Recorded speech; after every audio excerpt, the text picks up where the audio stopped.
I'm Sarah Thompson, 32 years old, and last Thanksgiving, I thought hosting dinner in my new apartment would finally win my family's admiration. After years building a career as a marketing manager, this celebration meant the world to me. I'd even used my savings to fund my father's home repairs, hoping to bridge the gap in our strained relationship. While preparing the stuffing, the kitchen grew unbearable, so I cracked open the window for some air. What I overheard broke my heart in an instant. If you're listening now, leave a comment sharing where you're from. Subscribe and stick around for a story about the Thanksgiving that changed my life forever. Growing up, I was always the dependable one. While other teens obsessed over social media trends and weekend plans, I focused on keeping the household running and ensuring my younger brother, Ethan, had what he needed for school. Our parents split when I was 14, leaving my father, Richard, emotionally distant and financially stretched. As the older sibling, I became a second parent to Ethan, who was only 7. My father never fully recognized my efforts. He showered Ethan with praise, calling him the dreamer of the family. While I was treated like a reliable tool, expected to function without gratitude, I was the one who earned straight A's, worked after-school jobs, and secured scholarships for college. Meanwhile, Ethan was free to explore his passions, like music and art, without responsibility. Despite this imbalance, I craved my family's approval. After earning a marketing degree, I started at Horizon Media Group in an entry-level role. Over 10 years, I climbed to senior marketing manager, often working late nights and sidelining my personal life for career success. Each promotion felt empty without my family's genuine support. 6 months before that pivotal Thanksgiving, I finally saved enough for a down payment on a cozy 2-bedroom apartment in a vibrant neighborhood. It wasn't lavish, but it was mine, a symbol of years of hard work and careful budgeting. A week after moving in, my father called, his voice heavy with worry. "Sarah," he said, "the roof on the house is leaking, and repairs are going to cost $40,000. Insurance won't cover it, and Ethan's freelance gigs barely cover his rent." The familiar weight of expectation settled over me, though I'd just emptied my savings for my apartment. I found myself saying, "I'll help. Dad, I can pull from my investments." His relief was immediate. "You're a lifesaver. Sarah, we're so lucky to have you." Those words touched a deep, aching part of me.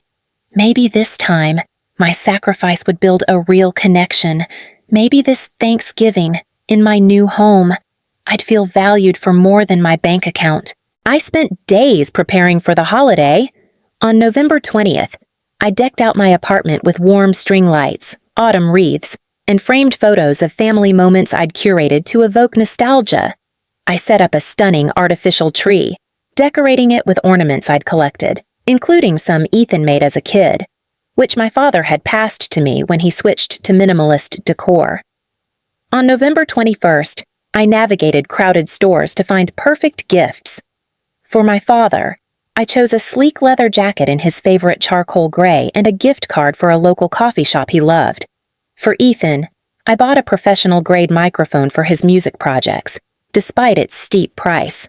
I even picked thoughtful gifts for Ethan's girlfriend, Mia, whom I'd met only once, and my Uncle David, joining us from Oregon. My credit card groaned, but I brushed off the cost. This Thanksgiving was about relationships, not money. As I loaded bags into my car, I imagined their delighted reactions. Maybe Ethan would finally warm up to me. Maybe my father would look at me with the pride he reserved for my brother. That night, I called my best friend, Lauren, who knew my family's complexities. I overspent on gifts, I admitted, sipping tea on my couch. "Of course you did," Lauren said gently. "Sarah, you can't buy their love. It's not about that."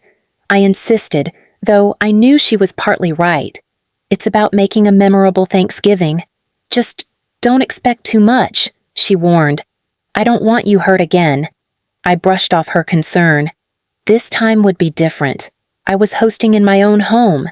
The dynamic had shifted. November 22nd was crisp and clear.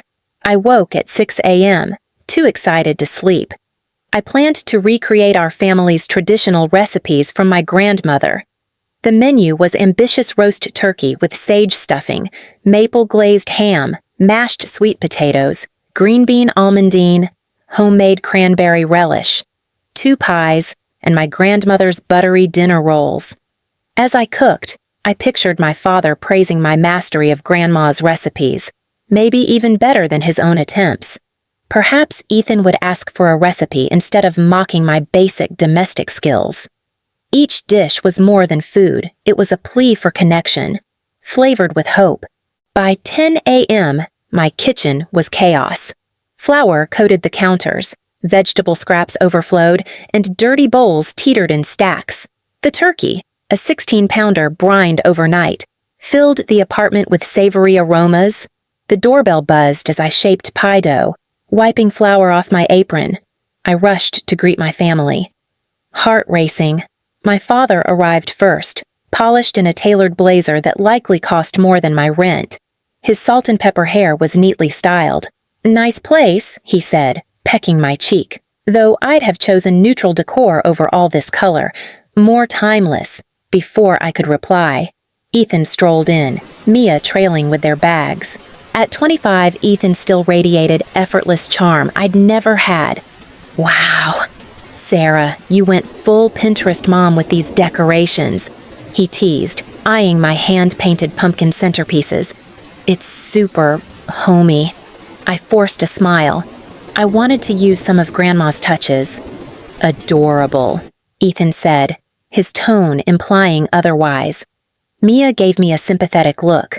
Uncle David arrived last, bringing a craft beer 6-pack and a warm hug. "This place is fantastic. Sarah, so cozy." His sincerity buoyed me through the next hour of veiled critiques. My father surveyed my living room like a realtor planning a flip. Ethan sprawled on my couch, scrolling his phone, occasionally chuckling with Mia. "Lunch is just soup and sandwiches," I called from the kitchen. "Saving room for dinner?" "Perfect." My father said, "I'm cutting back on carbs anyway." He'd never dieted in his life. "David, come see the photos of the house repairs. The new roof tiles were worth every penny." As they talked, I retreated to the kitchen. The oven's heat was suffocating. Sweat dripped as I checked the turkey, needing air. I opened the window above the sink, exhaling as cool air rushed in. Voices floated up from the patio below. Ethan and my father must have stepped out for a smoke, a habit my father swore he'd quit. "I can't believe we're stuck here with her," Ethan's voice carried. My hands stilled on the roasting pan. "Just until the house repairs are paid off." My father replied quietly, "The contractor needs the next payment by December 10th. She's so easy to play." Ethan laughed, a cold sound unlike his usual warmth. My stomach lurched. I crept closer to the window, staying hidden. "Does she really think the roof cost $40,000? Ethan asked, scorn in his voice. "The whole job was $25,000. The extras for my new studio equipment." My father chuckled. "Sarah's always been naive. Remember when we told her your band's gig clashed with her college graduation? She skipped her own ceremony to clap for your 3-chord performance." They laughed, the sound chilling me. They'd deliberately kept me from my graduation, a milestone I'd earned working full-time with a 3.8 GPA.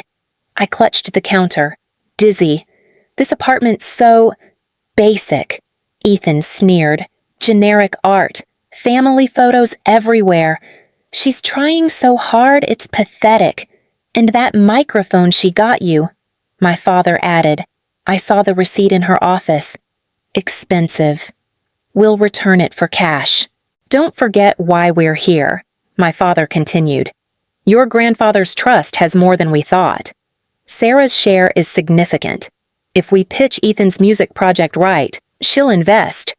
I'd been ready to fund Ethan's supposed music career, moved by his passionate plea for startup funds. "She'll do it," Ethan said smugly. "Sarah's desperate for our approval." Footsteps approached, and Uncle David's voice joined them. "What are you two scheming about out here? It's chilly. Just planning Thanksgiving, my father said smoothly. We need Sarah locked in for the repair payments before we leave. And ideally funding my music project. Ethan added, You two are relentless. David sighed. Though Sarah's an easy mark, always trying to buy love with gifts and fancy dinners. Speaking of dinner, my father said, Let's head in. Lay on the compliments about the food. The happier she feels, the more she'll give when we talk money. Mia doesn't know about this. Ethan noted. She actually likes Sarah. Says she's kind. Keep her out of it, my father warned. We need Sarah in a good mood tomorrow. Their voices faded as they moved inside. I stood frozen, the roasting pan cold in my hands. My entire family narrative collapsed. Every sacrifice, every gesture, every dollar I'd given now seemed like part of their scheme. I wasn't the dependable daughter I was their cash machine. Memories hit with brutal clarity. My father's sudden kindness when he needed a loan, Ethan's fleeting warmth during his financial crises. The roof repairs were just the latest manipulation. I'd willingly paid, desperate for love that was never real. I shut the window, trapping the cold truth inside. Tears stung as I resumed cooking, moving mechanically. The knife-slicing onions felt too sharp in my trembling hand. What if I confronted them now? The urge flared, but years of keeping peace held me back. Footsteps neared the kitchen. I stirred the cranberry relish furiously. Smells incredible, my father said, his voice dripping with fake warmth. How had I missed the falseness before you're a better cook than your grandma? I couldn't face him. Thanks. Dinner's at 6. Ethan grabbed a roll from the counter. Wow. Sarah, you're giving Food Network vibes. Though these rolls could use more butter, the jab, once painful, now felt trivial compared to their betrayal. Sarah, you're sweating, Uncle David noted. This kitchen's a sauna. I'm fine. I lied. My world unraveling. Yet I had to keep cooking for the family that had betrayed me. Mia offered to help. Can I set the table? Her sincerity nearly broke me. I nodded, pointing to the plates. At least one person wasn't scheming. The next hours blurred. I escaped to the bathroom 4 times once to cry, once to splash water on my face, twice to text Lauren. They're using me for money. Heard it all. Don't know what to do. Her reply was instant. Those snakes, I'm coming over. No. I texted. Need to think. Call later. Back in the living room, Ethan played the charming artist, boasting about his latest gig. My father glowed with pride. Ethan's always been a star. Remember his middle school talent show the same weekend I'd won a national marketing contest. But no one came because Ethan's show was more important. I thought bitterly. Dinner's ready. I interrupted. The table, set with my grandmother's china, looked perfect. Candles glowed. The turkey gleamed. Side dishes arranged like a magazine spread. This is stunning. Sarah, Mia said genuinely. Gorgeous setup. My father echoed her, too enthusiastically. Though the napkins clash with the plates, don't you think I caught Ethan and my father's shared glance their compliment strategy in action?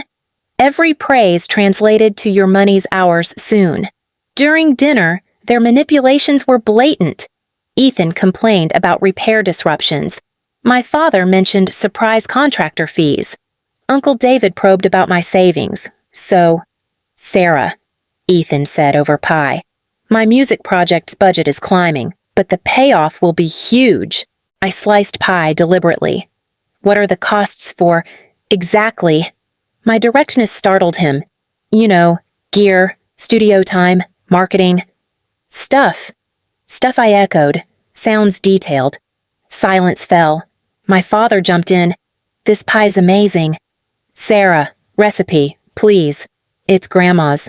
I said, the one she gave you years ago. Another pause. Mia broke the tension. Gifts after dessert. The gift exchange was predictable. My thoughtful presents got lukewarm responses. The jacket for my father earned. Charcoal's nice. But I'm into navy now. Ethan barely glanced at the microphone. Cool. Might use it someday. Their gifts to me, a generic mug from Ethan and Mia, a drugstore gift card from my father. Uncle David gave a cookbook, at least showing effort. During the post-dinner movie, I caught my father and Ethan texting, plotting tomorrow's financial push. As they headed to bed, I stood in the kitchen staring at the window that had shattered my illusions. Without it, I'd still be funding their lies, chasing approval that wasn't real. In bed, I replayed memories through this new lens. Ethan accidentally ruining my presentation for a high school award, ensuring I couldn't compete. My father insisting I skip a marketing internship for a summer job to help the family while Ethan attended music camp. The pattern was undeniable. For 18 years, I'd been used, dismissed, and manipulated by those who should have loved me. Tomorrow was Thanksgiving. Tomorrow, they'd make their financial moves. Tomorrow, I'd show who I'd become. I woke at dawn, eyes heavy from sleeplessness. The apartment was silent, my family still asleep. From my bedroom window, I watched frost sparkle on rooftops. The calm clashed with my inner storm. Today, I wouldn't absorb their schemes. But how do you confront decades of manipulation? In the kitchen, I started breakfast cinnamon pancakes, a childhood tradition. As I mixed batter, I recalled past Thanksgivings. The year I skipped my own gift list so Ethan could get a guitar. The year I worked double shifts to buy my father a watch he never wore. The pancake aroma drew my family out. Ethan appeared, artfully disheveled. "Morning," he mumbled, grabbing coffee. "You're up early." "Couldn't sleep," I said honestly. My father arrived, dressed like he expected a photo op. "Happy Thanksgiving." "Those pancakes smell divine." Sarah, Uncle David and Mia joined, and soon we sat around the table, sunlight streaming in, a false picture of holiday warmth. I sipped coffee and said, "I've been thinking about the roof repairs." The air shifted. My father and Ethan exchanged looks. "They're progressing well." My father said, "Should be done by January if payments stay on track." "Interesting," I said, holding his gaze. "Was the leak as bad as you thought?" He hesitated. "Old houses, you know. Always surprises." "Right." I nodded, especially when someone else foots the bill. Ethan coughed on his juice. My father's smile tightened. "What's that mean?" Ethan asked sharply. I shrugged. "Just curious about the repairs." "I'm $40,000 deep, after all." "You offered," my father said quickly. "That's family. Family's honest, too." "Right," I replied. The tension thickened. Mia looked puzzled. Uncle David stared at his plate. "Sarah, you okay?" my father asked, feigning concern. I turned to Ethan. "How's that music project? What's the business plan?" Ethan reddened. "It's complex. I told you, it's music production with a digital platform." "Sounds big," I said. "I'd love to see the financials." "As a marketing manager, I could help." "It's Thanksgiving." My father cut in. "No business talk." "Sarah, that gift card, check the receipt if it's not your store." The deflection was obvious. "Actually," I said, standing, "I need to prep dinner." "Excuse me." In the kitchen, my heart pounded. Pushing back felt thrilling. Their unease when I asked for details confirmed everything. I was glazing the ham when I heard noises from my office. Quietly, I approached. The door was ajar. My father and Ethan were rifling through my desk. Uncle David stood watch but didn't see me. "What are you looking for?" I asked evenly. They froze. My father recovered. "Ethan lost a keychain. Thought it fell when we dropped our bags here." "A keychain," I said, eyeing the bank statements in Ethan's hand. "In my desk, it's not what it looks like." My father stammered. "Really? Because it looks like you're snooping through my financials." "Don't be dramatic," Ethan snapped, shoving papers back. "We were curious about your job." "You're so private." "Let's talk in the living room," I suggested, voice steady despite my racing pulse. In the living room, silence fell. Mia joined, sensing trouble. "Everything okay?" she asked. "No," I said. I caught my father brother, and uncle going through my private documents. A misunderstanding, my father said dismissively. Now, about the repair payments. We should confirm the schedule. His pivot to money was blatant. Funny you mention that. I said, $40,000 seems steep for a roof. What's the breakdown? His face tightened. There were issues, foundation problems. What kind? I pressed. I don't know specifics. He snapped. That's why we hire experts. Then give me the contractor's name. I said. Panic flashed between them. Ethan jumped in. Why are you acting like we're crooks? Dad needs help. And you're interrogating us. Am I? I said softly. This is absurd, my father declared. After all I've done, raising you alone, you question my honesty. The old guilt trip tugged at me, but I stood firm. What have you done for me? Dad, I sacrificed my teenage years, my graduation, thousands of dollars. What did you sacrifice? How dare you? He sputtered. I gave you everything. No, I said, voice rising. I gave everything, and it was never enough. Ethan stood, furious. You're just jealous because Dad loves me more. Stop playing victim. The truth, spoken aloud, stung.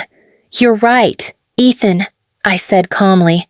Dad always favored you. But that's not why I'm angry. Then what he demanded. I took a breath. I opened the kitchen window yesterday. You were outside with Dad and Uncle David. I heard it all. Ethan paled. My father froze. Uncle David looked away. I don't know what you heard. My father started. Let me remind you. I cut in. I can't believe we're stuck here with her, Ethan said. Then you, Dad, said.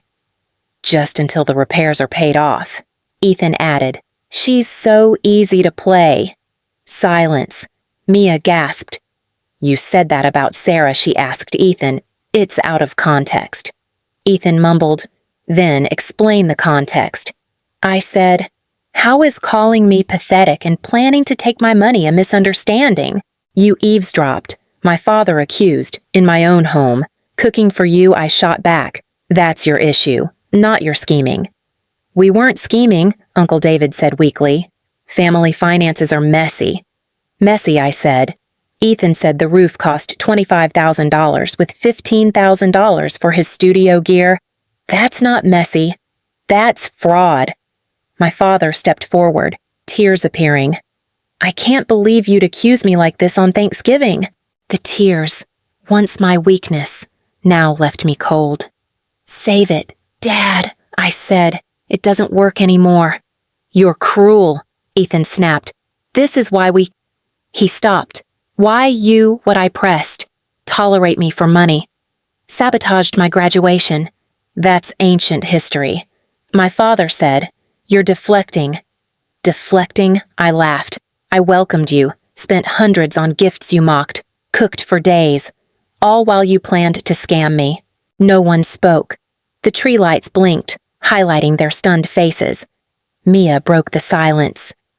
Ethan, did you really say those things? Ethan glared. Stay out of it. Mia. I've heard enough, Mia said, standing. I'm done. What? Ethan stammered. I'm getting a hotel. Mia said. This is toxic. She turned to me. Sarah, I'm sorry. I didn't know. I believe you. I said. Mia left to pack. Uncle David spoke. Sarah, you're overreacting. Breaking Ethan's relationship over a misunderstanding, I didn't break it. I said, Ethan did. This isn't a misunderstanding. It's exploitation. My father clutched his chest, my heart. This stress isn't good. I didn't flinch. The bathroom has aspirin. Lauren stifled a laugh. You're heartless, my father hissed. Name 3 sacrifices you made for me. I challenged, just for me. He faltered, speechless. Here's my plan. I said, the repair money. It's now for therapy to heal from this dysfunction. The funds for Ethan's project. That's for my solo trip to Europe. You can't back out. My father protested. No legal promises were made.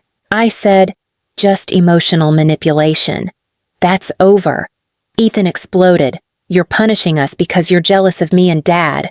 No, I said. I loved you. That's the tragedy. I wanted you to thrive, but my help will never fill your need for validation. How dare you, Ethan yelled. Lauren stood. Sarah, is dinner ready? I nodded. I'm packing it for the shelter. They need meals more than this table does. You cooked for us. My father gasped. For people who value me, I corrected. I'm redefining that. You're kicking us out, my father asked. I'm setting boundaries. I said. Stay if you respect them and admit the manipulation. Otherwise, leave. Ethan stormed up. We don't need your pity. Come on, Dad. My father hesitated, seeing his financial lifeline cut. Sarah, we can talk this out. No more manipulation, I said. Respect or nothing. Ethan pulled him. Let's go. Uncle David wavered. I'll get a hotel. We all need space. As they packed, Lauren helped pack the dinner. You okay? She asked. Not yet, I said, but I will be. Mia emerged. I'm sorry, Sarah. I hope you find peace. You too, I said. They left. Ethan ignoring me, Uncle David mumbling apologies. My father paused. This isn't over. Sarah, family fights. But we're blood. The covenant matters more than the womb, Lauren said. Chosen bonds over family ties. My father scowled. Goodbye, Sarah. I shut the door, tension easing from my body.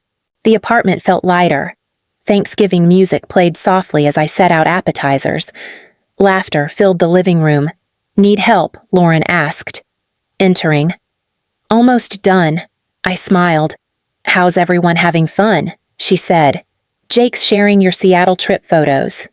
Jake, the warm graphic designer I'd been seeing for 5 months, had joined my new life effortlessly. We'd met at a book club I'd joined to rediscover myself. Dinner's in 30, I said, carrying the tray. In the living room, Jake sat with 2 coworkers with no holiday plans. My neighbor, Mrs. Carter, admired the tree with Lauren's cousin. Mia, now my friend, chatted with her new partner by the window. These were my chosen family people who valued me for me. My phone buzzed. My father's name appeared. Since last Thanksgiving, contact was minimal, on my terms. All good. Jake asked. Just Dad's holiday text, I said. Therapy had helped me break old patterns. I'd traveled solo to Iceland, joined hobby groups, and built real friendships. My father and Ethan struggled with my boundaries, trying guilt and surprise visits. I stayed firm. Ethan got a steady job. My father sold his oversized house. Our contact was distant but civil. Uncle David apologized and met me for coffee occasionally. I read my father's text. Happy Thanksgiving. Sarah. Thinking of you. Dinner at David's is nice. Ethan's gig went well. Hope you're okay. No manipulation. Progress. I replied. Happy Thanksgiving. Glad Ethan's doing well. Enjoying friends. Take care. Joining Jake. I felt his quiet support.